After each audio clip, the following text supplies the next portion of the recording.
అందరికీ నమస్తే అండి. Good morning. ఈనాడు, ఆంధ్రజ్యోతి, సాక్షి, ఆంధ్రప్రభ 4 వార్తాపత్రికల్లో వచ్చిన వార్తలు, వాటిలో వాస్తవాలు, ఉద్దేశాలు అన్నీ కూడా మనం ఈ వీడియోలో ఉన్నది డిస్కస్ చేద్దాం. కంటెంట్ నచ్చిన వాళ్ళు వెంటనే సబ్స్క్రైబ్ చేసుకోండి. కొత్త వాళ్ళకి మన లింక్ షేర్ చేసి సబ్స్క్రైబ్ చేసుకోమని చెప్పండి. మనము 2,64,000 మంది ఉన్నారు ప్రస్తుతానికి సబ్స్క్రైబర్స్. ఒక 36,000 మంది వస్తే ఆ 3 లక్షల మైల్ రాయికి వెళ్తాం. ఒక జర్నలిస్ట్గా, ఒక యూట్యూబర్గా ప్రతి 1,00,000 మైల్ రాయి కూడా నాకు ఒక కొత్త కిక్ ఇస్తుంది. సో అది ఇవ్వాల్సిన బాధ్యత మీదే. కాబట్టి కంటెంట్ నచ్చుతుంది అని డైలీ చూసేవాళ్ళు ఉంటారు కదా, ఒక 10,000 మంది. వాళ్ళు ఖచ్చితంగా వెంటనే లైక్ చేయండి, అలాగే షేర్ చేసి కొత్త వాళ్ళకి యాడ్ చేయండి. వాళ్ళకి మరో 10 మంది చేత యాడ్ చేపించుతాం. అలా వీలైతే అవుద్దనమాట. అలాగే నాతో ఇంటరాక్ట్ అవ్వాలనుకున్న వాళ్ళు మెయిల్ చేయండి. నా వాట్సాప్ నెంబర్ ఉన్న వాళ్ళు మెసేజ్ చేయండి. నేను అనవసరంగా వాట్సాప్ నెంబర్ ఇచ్చి దెబ్బయ్యాను.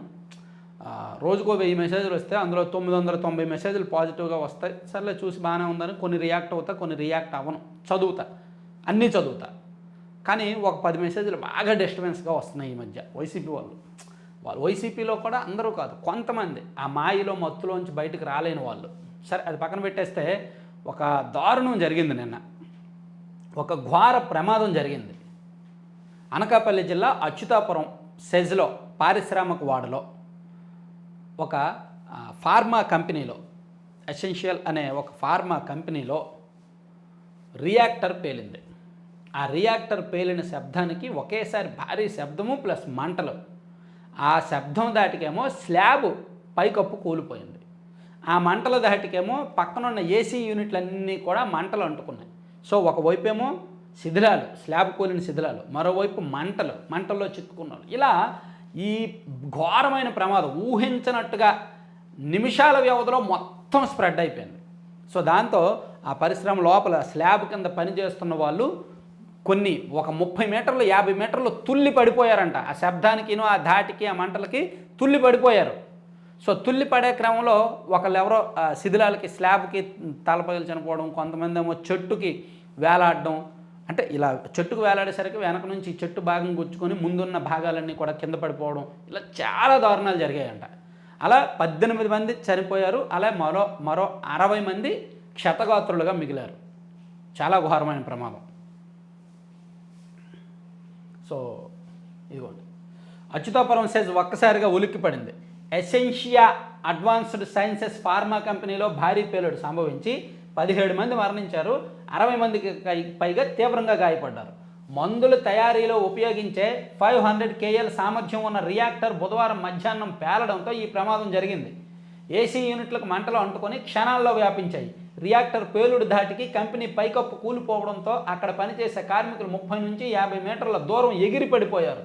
ఓ మహిళా కార్మికులారు శరీరం చెట్టు కొమ్మకు వేలాడి పేగులు బయటకు వచ్చేసి భయానకంగా కనిపించింది. మంటల్లో కాలిపోయి చనిపోయిన వారి కంటే పైకప్పు కూలి శిథిలాల కింద చిక్కుకొని చనిపోయిన కార్మికులు ఎక్కువగా ఉన్నారంట. చాలా దారుణం అనమాట. అన్ని పత్రికల్లో కూడా అదే బ్యానర్ వార్త.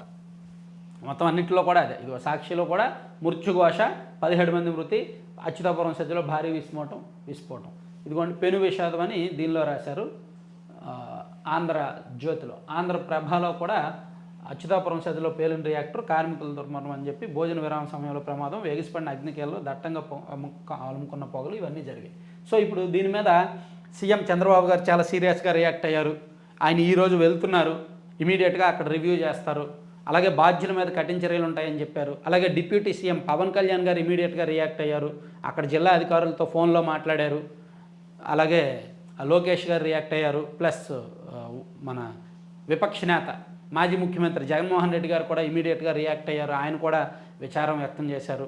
వైసీపీ నాయకులు, కార్యకర్తలు అందరూ వెళ్ళి సహాయక చర్యల్లో పాల్గొనండి అని చెప్పారు. ఇదంతా బాగానే ఉంది. కానీ ఇప్పుడు సెజ్లు ప్రతి జిల్లాలో కూడా ఉంటాయి. ఇటువంటి పారిశ్రామిక వాడలు ప్రతి జిల్లాలో ఉంటాయి కదా. ఇప్పుడు ఒంగోలు ఉంది, ఆ పక్కన ఒంగోలుకు ఒక 13 కిలోమీటర్లతో 14 కిలోమీటర్ల దూరంలో మద్దిపాడు ఉంటుంది. ఆ మద్దిపాడు దాటాక గొల్లాపల్లి గ్రోత్ సెంటర్లో సెజ్లు పారిశ్రామిక వాడు ఉంటుంది. అలాగే శ్రీకాకుళం ఉంటుంది. శ్రీకాకుళంలో ఏమో కొంచెం దూరం ఎచ్చెర్ల, ఆ ప్రాంతంలో ఎచ్చెర్ల, పైడి భీమవరం ఆ ప్రాంతంలో ఈ పారిశ్రామిక వాడు ఉంటుంది. అలా ప్రతి జిల్లాలో కూడా ఉంటాయి. సో వాటిలో తీసుకుంటున్న సేఫ్టీ మెజర్స్ ఎంత మేరకు, మెయిన్ ఏంటంటే ఇప్పుడు పరిశ్రమల్లో సేఫ్టీ మెజర్స్ విషయంలో అధికారులు ఉంటారు. ఇప్పుడు ఇండస్ట్రీస్కి సంబంధించిన సెపరేట్ అధికారులు ఉంటారు, ప్రతి జిల్లాలో జిఎం ఉంటారు, జనరల్ మేనేజర్, అలాగే అగ్నిమాపక సిబ్బంది ఉంటారు, అలాగే పోలీసులు, రెవెన్యూ వాళ్ళు, వీళ్ళందరూ కూడా కనీసం వారానికి ఒకసారి ప్రతి పరిశ్రమకు వెళ్ళాలి, విజిట్ చేయాలి, చేసి అక్కడ సేఫ్టీ మెజర్స్ ఎంత మేరకు ఉన్నాయి, వాళ్ళలో నిపుణులు కూడా ఉంటారు. ఆ పరిశ్రమ మొత్తం చూస్తే, అక్కడ జరుగుతున్న మొత్తం వర్క్ ప్రొసీజర్ అవన్నీ చూస్తే ఎటువంటి ప్రమాదాలు జరిగే అవకాశం ఉంది అనేది ముందుగానే పసిగట్టవచ్చు. నిజంగా అసలు అక్కడికి వెళ్ళి చూసిన తర్వాత ఇక్కడ ఎటువంటి ప్రమాదాలు జరిగే అవకాశం ఉంది. సో ఏంటంటే కంపెనీ, ఆ పరిశ్రమ యాజమాన్యాలు నిర్లక్ష్యం కారణంగా, అలసత్వం కారణంగా, ఏం జరగదులే అనే ధీమా కారణంగా కొన్ని చేయకూడని పనులు చేస్తారు. ఎక్కడ ఏది పెట్టకూడదో అది పెడతారు, ఎక్కడ ఏది ఉంచకూడదో అది చేయిస్తారు, ఎక్కడ పనులు చేయించకూడదో అక్కడ పనులు చేయిస్తారు. సో ఇవి వారానికి ఒకసారి తనిఖీ చేసి దాని మీద రిపోర్ట్ ఒకటి రాసుకొని ఏమైనా తప్పులు ఉంటే ఉన్నతాధికారులకు చెప్పి ఆ పరిశ్రమ ముయ్యించడమో ఫైన్ వేయడమో చేయాలి. కానీ వీళ్ళు ఏం చేస్తారు తెలుసా, అనకూడదు కానీ ఈ దరిద్రులు ప్రతి ఒక్కళ్ళు కూడా ఏదైనా జిల్లాలో పరిశ్రమలు ఉంటే ఒక 50 పరిశ్రమలు ఉన్నాయా, నెలకింత, ఇదిగో ఇది గ్రానైట్ పరిశ్రమ, వీళ్ళ దగ్గర నుంచి నెలకింత, ఇది ఫార్మా కంపెనీ, సో వీళ్ళకి డబ్బులు ఎక్కువ వస్తాయి కాబట్టి వీళ్ళ దగ్గర నుంచి నెలకింత అని వాటాలు వేసుకొని పరిశ్రమలకు టార్గెట్లు పెట్టుకొని, అరే ఈ నెల నువ్వు ఎంత పంపించు, ఈ నెల నువ్వు ఎంత పంపించు, ఈ నెల నువ్వు ఎంత పంపించని, వీళ్ళ పుట్టినరోజులైతే ఉంగరాలు తీసుకొని, వీళ్ళ పిల్లల పుట్టినరోజులైతే గిఫ్ట్లు తీసుకొని కుక్క బతుకుతారు. అందరూ కాదు, కొంతమంది. అందరి గురించి చెప్పట్లా, దయచేసి అందరి గురించి ఏమనుకోవద్దు. కొంతమంది విపరీతమైన కరప్షన్ చేస్తారు. ఆ కారణంగా ఈ పరిశ్రమల్లో అట్లీస్ట్ సేఫ్టీ మెజర్స్ ఎలా ఉన్నాయి, ఎటువంటి ప్రమాదాలు జరిగే అవకాశం ఉందనేది ఎవడు చూడడం, పట్టించుకోడు. ఏమైనా ప్రమాదం జరిగితే అప్పుడు వస్తారు. ఈ నష్టాన్ని ఎవరు భరిస్తారు? ఈ పోయిన ప్రాణాలను ఎవరు తీసుకొస్తారు? ఈ నష్టాన్ని ఎవరు భరిస్తారు? ఇంత ప్రాణ నష్టం, ఎంతమందికి ఎన్ని పార్ట్లు, ఎన్ని శరీర భాగాలు పోయాయో కూడా తెలియదు. ఆ శరీర భాగాలు ఎక్కడున్నాయో కూడా తెలియదు నిన్న జరిగిన ప్రమాదానికి. సో ఇప్పుడు సీఎం గారు సీరియస్ అవుతారు, బాధ్యుల మీద కఠిన చర్యలు తీసుకుంటారు, ఇవన్నీ జరుగుతాయి. ఇప్పుడు ఎల్జీ పాలిమర్స్లో ఘటన జరిగింది. ఎప్పుడు 2020 మే నెలలో జరిగింది కదా ఎల్జీ పాలిమర్స్. ఇప్పటికీ కూడా ఆ విషాద ఛాయలు ఇంకా అక్కడ అలాగే ఉన్నాయి. ఇప్పటికీ కూడా అక్కడ చాలామంది బాధితులు, అప్పుడు విషవాయువు పీల్చిన బాధితులకి ఆర్గాన్స్ పోయాయి. ఇప్పటికీ వాళ్ళు బతుకులు సరవ్వలేదు, సెట్ అవ్వలేదు. అప్పుడు ఇచ్చిన హామీలు ఇప్పటికీ నెరవేర్చలేదు. ఎల్జీ పాలిమర్స్ ఘటన జరిగి 5 ఏళ్ళు అయింది. ఇప్పటికీ కూడా విషాద ఛాయలు ఇంకా అక్కడ ఉన్నాయి. తెలుసా, ఇది ఏముంది, అప్పుడున్న రాజకీయ నాయకులు వాళ్ళు వీళ్ళు వచ్చి ఇమీడియట్గా రియాక్ట్ అవుతారు, పరిహారం ఇస్తామని చెప్తారు, అది ఇది అన్నీ అయిపోతాయి. కానీ ఏది ఉండదు. ఆ తర్వాత కాంప్రమైజ్ అయిపోతారు, మొత్తం అయిపోద్ది. ఎల్జీ పాలిమర్స్ ఘటన ఉదాహరణ. ఇప్పుడు ఇది కూడా అంతే. సో ఇది అన్ని పత్రికల్లో వేశారు. తర్వాత ఇంకో కీలకమైన వార్త, మళ్ళీ ఏమనంటే వైసీపీ వాళ్ళు బాధపడతారు, కానీ ఏంటండి పిచ్చి పనులు, కోర్టుల చేత తిట్టించుకుంటారా, ఏమనంటే ఫీల్ అవుతారు. ఈ టీడీపీ వాడు టీడీపీ జర్నలిస్ట్ అంటారు. మరి కోర్టు కూడా చెప్పింది, కోర్టు కూడా టీడీపీ కోర్టేనా? ఈ మధ్య వైసీపీ వాళ్ళు ఫ్రస్ట్రేషన్లో ఉన్నారు. అంటే అందరూ కాదు, కొంతమంది. అరే ఇప్పుడు వరకు 11 సీట్లు వచ్చాయి, 151 నుంచి 11కి వచ్చాయి, అరే ఎందుకు వచ్చాయని సెల్ఫ్ రివ్యూ చేసుకోలేదే, అది నా బాధ. నేను ఎందుకు పదే వైసీపీని అంటున్నా, మారట్లేదు మీరు, సెల్ఫ్ రివ్యూ చేసుకోవాలి కదా. ప్రజా తీర్పును గౌరవిస్తున్నామని ఒక్క మాట అన్నారా? అలా అట్లీస్ట్ ఇంటర్నల్గా అయినా ఎందుకు ఓడిపోయామని ఒక 100 కారణాలు లిస్ట్ అవుట్ చేసుకొని దాని మీద రివ్యూ చేసుకున్నారా? చేసుకోలేదు. ఇంకా పిచ్చి పనులు, పిచ్చి కోతలు, అదే తిట్లు, వెధవ వాదన, అడ్డగోలు వాదన. అందుకే అటువంటి వాళ్ళని, అంటే అందరినీ కాదు, అటువంటి వాళ్ళని కొంతమందిని గొర్రె బ్యాచ్ అనాల్సి వస్తుంది. సరే, అంత పక్కన పెడితే ఇక్కడ చూడండి, సుప్రీంకోర్టు నిన్న ఏం చెప్పిందంటే, ఈ దారిలో వచ్చే బదులు కష్టపడి పనిచేసి ఎన్నికల్లో పోటీ చేయాలని సూచన. ఆళ్ళ రామకృష్ణారెడ్డి గారు 2 పిటిషన్లు వేశారు. ఏమ్మా అలా మధ్యలో పోతే ఎలా? ఇప్పుడు ఏం చేయాలి చెప్పండి? క్యాకర్నా మధ్యలో ఆపలేము, లేట్ అవుద్ది, ఆపితే మళ్ళీ ఎప్పుడు వస్తుందో తెలీదు.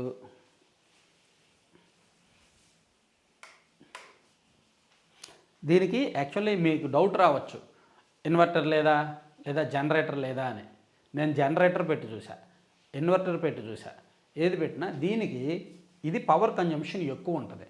జనరేటర్ ఉన్నా సరే పవర్ ఆఫ్ అయినప్పుడు ఆఫ్ అయిపోద్ది, మళ్ళీ వేయాలి. సో దాని బదులు ఇది ఆన్ చేయడానికి ఇదంతా పెద్ద ప్రాసెస్. పోనీ ఇన్వర్టర్ పెడదామంటే పవర్ కన్జంప్షన్ ఎక్కువ, ఇన్వర్టర్ మీద ఇది రన్ అవ్వట్లేదు. ఇన్వర్టర్ పెట్టి చూసాము, జనరేటర్ పెట్టి చూసాం. ఇన్వర్టర్ ఇప్పుడు ఉంది, అన్నిటికీ ఉంది, సిస్టమ్ ఆన్ అవుతుంది, లైట్లు ఉంటాయి, అన్నీ ఉంటాయి. కానీ ఇది లేదన్నమాట. సరే, ఈలోగా ఆ ఆళ్ళ రామకృష్ణారెడ్డి గారు 2 పిటిషన్లు దాఖలు చేశారు. నేను కనిపించలేదు కదా.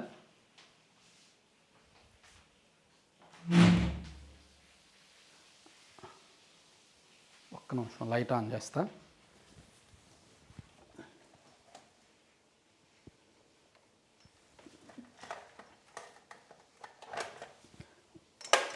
చూద్దాం ఎంతసేపటికి వస్తుందో.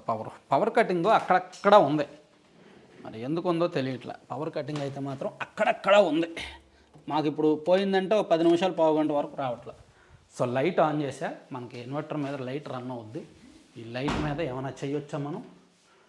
నేను కనిపిస్తున్నా, కానీ అంధకారంలో కనిపిస్తున్నా.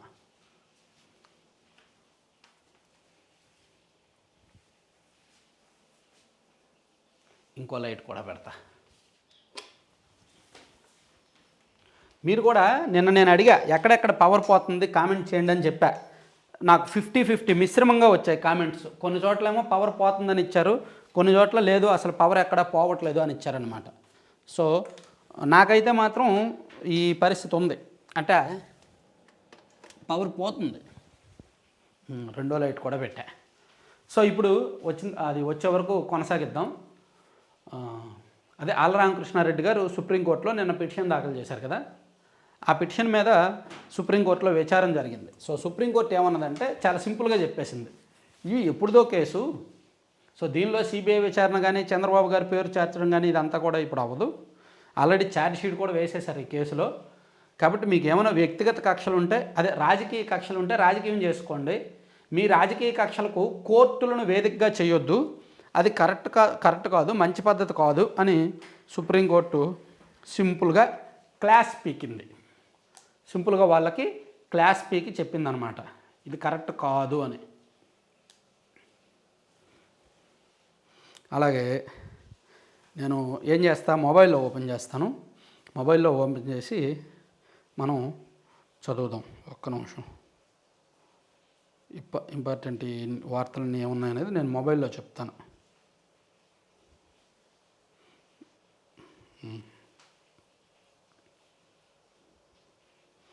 మోర్ దాన్ 5 minutes అయిందిగా, పవర్ రాలేదు ఇంకా.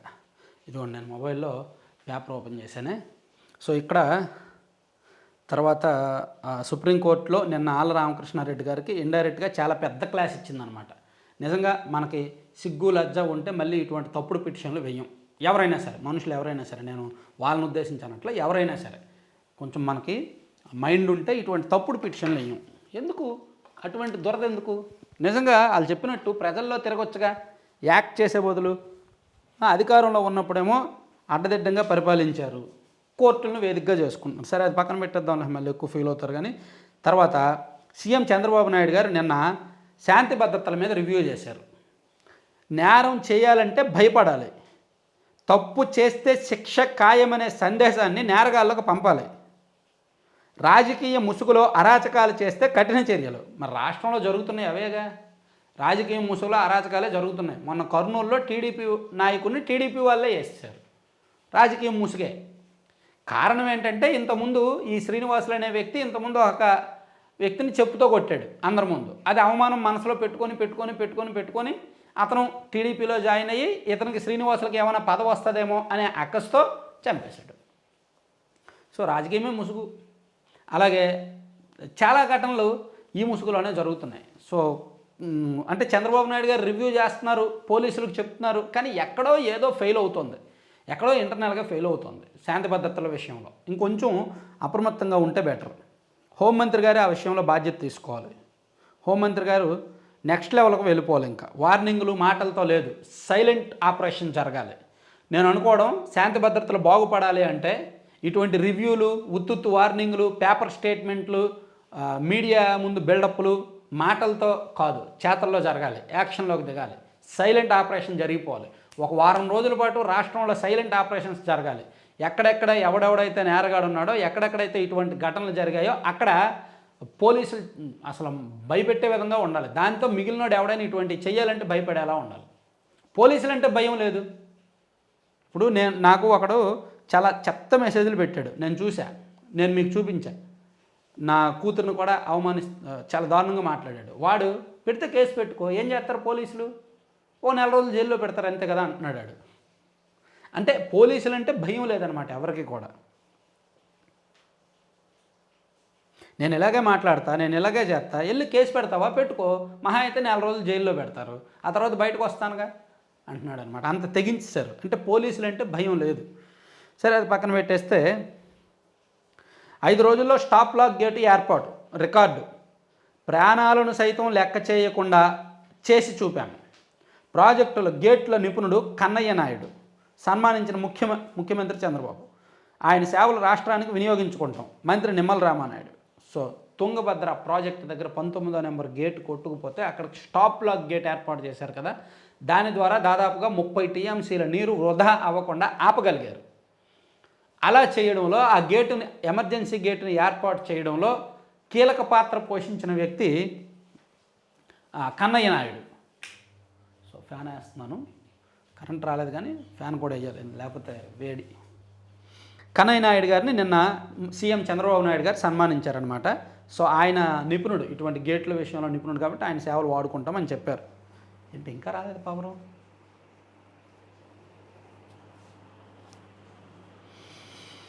10 నిమిషాలైంది ఇంకా రాలేదు. తర్వాత నిల్వ కేంద్రాల వద్ద లారీల క్యూలేంటి? ఆఫ్లైన్లో బుక్ చేసుకున్న వారికి అనుమతించాలి. ఉచిత ఇసుకపై సమీక్షలో సీఎం చంద్రబాబు ఆదేశాలు. సీఎం చంద్రబాబు నాయుడు గారు ఉచిత ఇసుక మీద నిజంగా ప్రభుత్వాన్ని టెన్షన్ పెడుతున్న అంశాలు రెండే. ఒకటి నేరాలు, 2 ఉచిత ఇసుక విధానం. ఈ 2 ప్రభుత్వాన్ని టెన్షన్ పెడుతున్నాయి. ఈ రెండిట్లో ఎక్కడో ఫెయిల్యూర్స్ జరుగుతున్నాయని సీఎం గారికి కూడా తెలిసింది. అంతెందుకండి, ఇసుకలో జరుగుతున్న అవినీతిని ఆయన చేయి దాటిపోయింది, కంట్రోల్ చేయలేకపోతున్నారు. మొత్తం ప్రతి నియోజకవర్గంలో ఇసుక ఎక్కడెక్కడైతే అందుబాటులో ఉందో ఆ రీచ్ అఫీషియల్ అవని, అన్అఫీషియల్ అవని, ఎక్కడైనా వాగులు, వంకలు, నదులు, ఏర్లు ఉంటాయి కదా, వాటి దగ్గర ఇసుక ఉంటుంది. సో ఇసుక అక్రమ రవాణా జరిగే అవకాశం ఉన్న ప్రతి నియోజకవర్గంలో కూడా ఒక టీం ఉంది. పోలీసుల నుంచి డైలీ రిపోర్టులు తీసుకుంటున్నారు, ఇంటెలిజెన్స్ వాళ్ళ నుంచి డైలీ రిపోర్టులు తీసుకుంటున్నారు. అసలు ఎవరెవరు పొలిటీషియన్స్ దానిలో ఇన్వాల్వ్ అవుతున్నారు, అధికార పార్టీకి చెందిన ఎమ్మెల్యేలు ఎవరైనా సరే ఎవరెవరు ఎన్ని ట్రాక్టర్లు తీసుకుంటున్నారు, ఆ ట్రాక్టర్ నుంచి ఎంత సంపాదిస్తున్నారు అనేది డైలీ రిపోర్ట్ తీసుకుంటున్నారంట. పార్టీ ఆఫీస్కి రిపోర్ట్ వెళ్తుంది, సీఎంఓకి రిపోర్ట్ వెళ్తుంది, ఉన్నతాధికారులకు రిపోర్ట్ వెళ్తుంది. ఆ రిపోర్ట్లన్నీ చంద్రబాబు నాయుడు గారి దగ్గరికి వెళ్తున్నాయి, కానీ కంట్రోల్ చేయలేకపోతున్నారు. అంటే ఏ ఎమ్మెల్యే ఎంత తింటున్నాడనేది తెలుస్తుంది, కానీ చేయలేకపోతున్నారు. ఉచిత ఇసుక ఒకటి పాపం చంద్రబాబు నాయుడు గారిని టెన్షన్ పెడుతుంది. ఆయనకేమీ ఇంటెన్షన్ లేదు కరప్షన్ చేయాలని, కానీ నాయకులే కక్కుర్తి పడుతున్నారనమాట. చాలామంది చాలామంది అవకాశం ఉన్న ప్రతి ఒక్కడు ఇసుకలో దోచుకుంటున్నాడు. అందుకే అసలు నిల్వ కేంద్రాల వద్ద లారీలు ఎందుకు క్యూ ఉన్నాయి? ఆన్లైన్లో బుక్ చేసుకున్న వారికి, ఆఫ్లైన్లో బుక్ చేసుకున్న వారికి అందరికీ అనుమతించండి అని చెప్పారు. ఆఫ్లైన్లో బుక్ చేసుకున్న వారికే అక్కడ అనుమతించాలి. ఇసుక నిల్వ కేంద్రాల వద్దకు లారీలు పెద్ద సంఖ్యలో ఒకేసారి లోడింగ్కి ఎందుకు వస్తున్నాయి? అవి రోజుల తరబడి వేచి ఉండాల్సిన అవసరం ఎందుకు ఉంటుంది? ముందుగా ఇసుక బుక్ చేసుకునే అవకాశం కల్పించి ఆ వేబిల్లు ఉన్న లారీలనే స్టాక్ పాయింట్లలోకి అనుమతించండి. వినియోగదారులపై అధిక ఛార్జీలు భారం లేకుండా చర్యలు తీసుకోండి అని సీఎం చంద్రబాబు అధికారులను ఆదేశించారు. ఇట్లా చెప్పారంట. అలాగే మహిళలకు ఉచిత బస్సుపై అధ్యయనం. 5 రాష్ట్రాల్లో అధికారులు, ప్రజాప్రతినిధుల కమిటీ పరిశీలన. ఆర్టీసీ, రవాణా శాఖలపై సమీక్షలో సీఎం చంద్రబాబు. మహిళలకు ఉచిత బస్సు ఒక హామీ ఇచ్చారు. సో దాన్ని అమలు చేయడానికి 5 రాష్ట్రాల్లో తెలంగాణ, కర్ణాటక, తమిళనాడు, ఢిల్లీ, పంజాబ్ ఈ 5 రాష్ట్రాల్లో కూడా ఉచిత బస్సు విధానం అమల్లో ఉందంట. దాన్ని పరిశీలించారంట. నన్ను అడిగితే నా పర్సనల్ ఒపీనియన్, నేను కూడా చాలామందిని అడిగాను, మన సబ్స్క్రైబర్స్ కూడా చాలామంది నాతో షేర్ చేసుకున్నారు, అసలు ఉచిత బస్సు ప్రయాణం వద్దు. కర్ణాటకలో కూడా ట్రోలింగ్ అవుతుంది, తిట్టుకుంటున్నారు. తమిళనాడులో కూడా ట్రోలింగ్ అవుతుంది, తిట్టుకుంటున్నారు. కర్ణాటక, తమిళనాడులో అంటే మహిళలు ఎక్కువగా బయటకు వెళ్ళి పనిచేసే వాళ్ళు ఉంటారు, ఉద్యోగస్తులు ఉంటారు. ఈ ప్రైవేట్ సెక్టార్స్, ఫార్మా, ఐటీ ఈ సెక్టార్స్లో ఎక్కువగా పనిచేసే వాళ్ళు ఉంటారు కాబట్టి సిటీస్లో ఉచిత బస్సు అవసరం ఉంటుంది. కానీ ఆంధ్రప్రదేశ్లో ఆ అవసరం తక్కువ ఉంటుందని నేను అనుకుంటున్నాను. తక్కువ ఉంటుంది ఆ అవసరం. అక్కడ రోజుకి 20 లక్షల మంది ఎక్స్ట్రా వస్తే ఇక్కడ రోజుకు 10 లక్షల మందో 8 లక్షల మందో మాత్రమే వస్తారు. సో ఇది అనవసరమేమో ఒకసారి ఆలోచిస్తే బెటరు. మేబీ అలా వద్దని చెప్పి నేను వ్యతిరేకం అవ్వడం ఎందుకు, అలా చాలామంది అనుకుంటారు. సో ఈ హామీ బదులు ఇంకా ఏమైనా చేయొచ్చు, ఇది డబ్బులు వేస్ట్ ఏమో. సరే, అది పక్కన పెట్టేస్తే హైకోర్టు శాశ్వత న్యాయమూర్తులుగా జస్టిస్ వెంకట జ్యోతిర్మయి, జస్టిస్ గోపాలకృష్ణారావు. రాష్ట్రపతి ఆమోదముద్ర, ఉత్తర్వులు జారీ. తర్వాత సీమరైతుకు అండాదండ. ప్రత్యామ్నాయ పంటల ప్రణాళిక అమలు. 8 జిల్లాల్లో 7.99 లక్షల ఎకరాల్లో సాగు లక్ష్యం. 80% రాయితీపై 69,000 క్వింటాల్ల విత్తనాలు అని ఇచ్చారు. తర్వాత పరిశ్రమల్లో ప్రాణభయం అని చెప్పి ఈ సెజ్లో ఉన్న పరిశ్రమల్లో ఎటువంటి ప్రమాదాలు జరుగుతాయి, గతంలో ఏమేమి జరిగాయి, దానికి సొల్యూషన్స్ ఏంటనేది ఈనాడులో ఒక సెపరేట్ వార్త రాశారనమాట. ఈనాడుని పక్కన పెడదాం. ఈనాడు పక్కన పెడితే ఏమన్నా నువ్వు ఇంకా రావా? సాక్షికి వెళ్దాం. సాక్షిలో చూసుకుంటే అది పైనేమో మృత్యుఘోష అని ఒక బ్యానర్ వేశారు. ఆ కిందేమో మార్గదర్శిపై ఇద్దరు సీఎంలు స్పందించాలి. చంద్రబాబు, రేవంత్ రెడ్డిల నుంచి కనీస స్పందన కరువు. హైకోర్టు ఆదేశాలతోనైనా చలనం వస్తుందని భావిస్తున్నా. గత ప్రభుత్వం ఇంప్లీడ్ కావడంతో కేసుకు బలం చేకూరింది. ఇప్పుడు చంద్రబాబు ఏం చేస్తారో చూడాలి. 2006లో నేను చెప్పిందే ఇప్పుడు ఆర్బీఐ కూడా చెప్పింది. మాజీ ఎంపీ ఉండవల్లి అరుణ్ కుమార్ పాపం తన మేధస్సుని, తన మాటకార్తనాన్ని, తన తెలివితేటలని, తన శక్తిని, తన యుక్తిని మొత్తాన్ని ఒక వ్యక్తి మీదకి, ఒక మార్గదర్శి అనే ఒక ప్రైవేట్ కంపెనీ మీద ధారపోస్తున్న ఉండవల్లి అరుణ్ కుమార్ గారు నిన్న మీడియాతో మాట్లాడారు రాజమండ్రిలో. అందులో మార్గదర్శి కేసులో ఇద్దరు సీఎంలు కూడా స్పందించాలి అని అన్నారు. ఎందుకు స్పందిస్తారు? మీకు పని లేదను, మీకు పని లేదు, ఒకరితో పోరాడుతున్నారు, ఒక ప్రైవేటు వ్యవస్థతో పోరాడుతున్నారు. పైగా ఆ ప్రైవేటు వ్యవస్థ వలన ఎవరికి నష్టం లేదు, ఎవరు ఫిర్యాదులు చేయలేదు, మీ వ్యక్తిగత కక్షతో పోరాడుతున్నారు. వాళ్ళకి పనులు ఉన్నాయిగా, వాళ్ళ పనులు వాళ్ళు చేసుకుంటారుగా. ప్రభుత్వాలు ఎప్పుడు స్పందిస్తాయి? ప్రజల నుంచి తిరుగుబాటు వస్తే, ప్రజలు ఆ మార్గదర్శి మీద ఫిర్యాదులు చేస్తే, ప్రజలు చందాదారులు ఆ మార్గదర్శి మమ్మల్ని మోసం చేసిందని ఫిర్యాదులు చేస్తే అప్పుడు ప్రభుత్వాలు స్పందిస్తాయి. అప్పుడు ప్రభుత్వాలు ఇంప్లీడ్ అవుతాయి. వ్యక్తిగత కక్షలు, రాజకీయ కక్షలతో ఎందుకు ఇంప్లీడ్ అవుతాయి? ప్రజలకు నష్టం జరగనప్పుడు, చందాదారులకు నష్టం జరగనప్పుడు, ఆ వాళ్ళ నుంచి ఎటువంటి ఫిర్యాదు రానప్పుడు ప్రభుత్వాలు ఎందుకు ఇంప్లీడ్ అవ్వాలి? గత ప్రభుత్వం ఇంప్లీడ్ అయిందంటే రాజకీయ దురద. రామోజీరావు గారు వైసీపీకి కూడా శత్రువు కాబట్టి ఆయన ఎలాగైనా ఇరికించాలని ఇంప్లీడ్ అయ్యాయి. మీకు ఒక దురద. సో ప్రభుత్వాలకు దురద ఉండదు. తర్వాత మన డాక్టర్ అమ్మకు భద్రత కావాలి. ప్రభుత్వ ఆసుపత్రులు, కళాశాలల్లో పటిష్ట నిఘా ఉండాలి. సమస్యలపై నిర్భయంగా ఫిర్యాదులు చేసే వీలుండాలి. ఫిర్యాదుల కమిటీల్లో పోలీస్ న్యాయశాఖకు చోటివ్వాలి. రోగి సహాయకులను నియంత్రించాలి. మహిళా వైద్యులు, వైద్య విద్యార్థినుల భద్రతపై సాక్షితో నిపుణులు. ఓకే, ముందు వైద్యుల్లో కరప్షన్ తగ్గి, ప్రభుత్వ ఆసుపత్రుల్లో కరప్షన్ తగ్గి, వైద్యం సక్రమంగా అందితే అప్పుడు ఆటోమేటిక్గా రోగికి, రోగి బంధువులకు, వైద్యుడికి మధ్య ఒక స్నేహం ఉంటుంది, ఒక ఫ్రెండ్షిప్ ఉంటుంది, ఒక ఫ్లెక్సిబిలిటీ ఉంటుంది, ఒకరినొకరు మాట్లాడుకోవడం. కానీ అది లేదు. ఏ ప్రభుత్వ ఆసుపత్రుల్లో కూడా వైద్యుడు సరిగ్గా రెస్పాండ్ అవ్వరు. రోగి బంధువులు కూడా అసంతృప్తి, అసమ్మతి, తప్పనిసరి పరిస్థితుల్లోనే అక్కడ వైద్యం చేయించుకుంటారు. సో ఇది అన్ని చోట్ల జరిగే సమస్య. తర్వాత 17 మంది టీడీపీ ఎమ్మెల్యేలు నేర చరిత్రలు. 2 జనసేన పార్టీ ఎమ్మెల్యేలు కూడా వెల్లడించిన ఏడీఆర్ నేషనల్ ఎలక్షన్ వాచ్ మహిళలపై నేరాలకు పాల్పడ్డారని నివేదిక. 54 మందితో బీజేపీకి తొలి స్థానం, టీడీపీకి దేశంలోనే 3వ స్థానం, జనసేనకు 11వ స్థానం అంట. మహిళలపై నేరాలు అండ్ ఓవరాల్గా నేర చరిత్రలో ఏడీఆర్ ఇచ్చిన రిపోర్ట్ను బేస్ చేసుకొని సాక్షిలో ఒక వార్త రాశారు. ఇదిగో నేర చరిత్రలు ఇంతమంది ఉన్నారు అని. సో ఆ నేర చరిత్రలు ఎవరెవరు అనేది పేర్లు కూడా ఇచ్చారు 2వ పేజీలో. దేశం మొత్తం మీద బీజేపీ ఎమ్మెల్యేల మీద 54 మంది మీద కేసులుంటే, కాంగ్రెస్ ఎమ్మెల్యేలు 23 మంది మీద కేసులుంటే, టీడీపీ ఎమ్మెల్యేలు 17 మంది మీద కేసులుంటే, ఆమ్ ఆద్మీ పార్టీ 13 మంది మీద. అంటే కేసులు అంటే నార్మల్ కేసులు కాదు, తీవ్రమైన కేసులు, తీవ్రమైన నేరాలు, మహిళల మీద అఘాయిత్యాలు అటువంటివి అంట. మహిళల మీద నేరాలకు సంబంధించి కేసులు ఉన్న టీడీపీ ఎమ్మెల్యేలు అని చెప్పి చింతనేని ప్రభాకర్ దెందులూరు, చదలవాడ అరవింద్ బాబు నరసరావుపేట, చింతకాయలు అయినపోతు నర్సీపట్నం, ఇలా పేర్లన్నీ ఇచ్చారు. ఇందులో ఎక్కువ ఫేక్ కేసులు ఎక్కువ,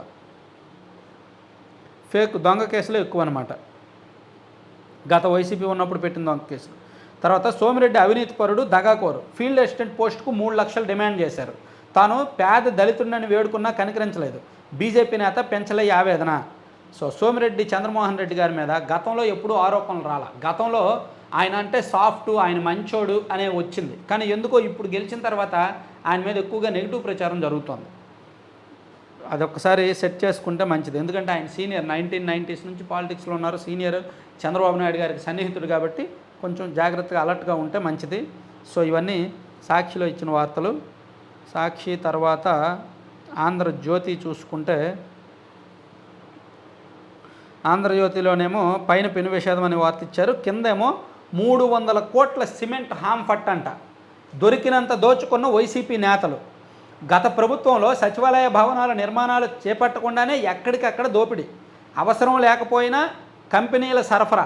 భారతీయ సిమెంట్ నుంచే 83 కోట్ల సరుకు, మొత్తం 19 కంపెనీలకు 650 కోట్ల చెల్లింపు. క్షేత్రస్థాయిలో 25% మాత్రమే వినియోగం, మరో 25% మేర ఇతర పనులకు, మిగిలిన 50% సిమెంటు హుష్కాకి. ఇంజనీర్లను బలి చేసే ప్రయత్నాలు. కట్టలేదు, కన్స్ట్రక్షన్స్ జరగలేదు, కానీ సిమెంట్ ఆర్డర్ ఇచ్చేశారు. సిమెంట్ మాత్రం కొనేశారు, 300 కోట్ల విలువైన సిమెంటు. అందులో భారతీయ సిమెంట్ నుంచే 83 కోట్లు సరుకంట. ఇది ఆంధ్రజ్యోతిలో రాశారు. మొత్తం 19 కంపెనీలకు 650 కోట్లు చెల్లించారంట. కానీ ఆ సిమెంట్ ఎక్కడుందో తెలీదు, దాన్ని యూజ్ చేయలేదు, అట్లా దోచుకున్నారని ఇచ్చారు. సో ఈ మొత్తం వ్యవహారంలో నాయకులు లబ్ధి పొందారు, నాయకులు అవినీతి చేశారు, కానీ సిబ్బందిని ఇరికించే, ఇంజనీర్లను ఇరికించే ప్రయత్నం జరుగుతోంది అని రాశారనమాట.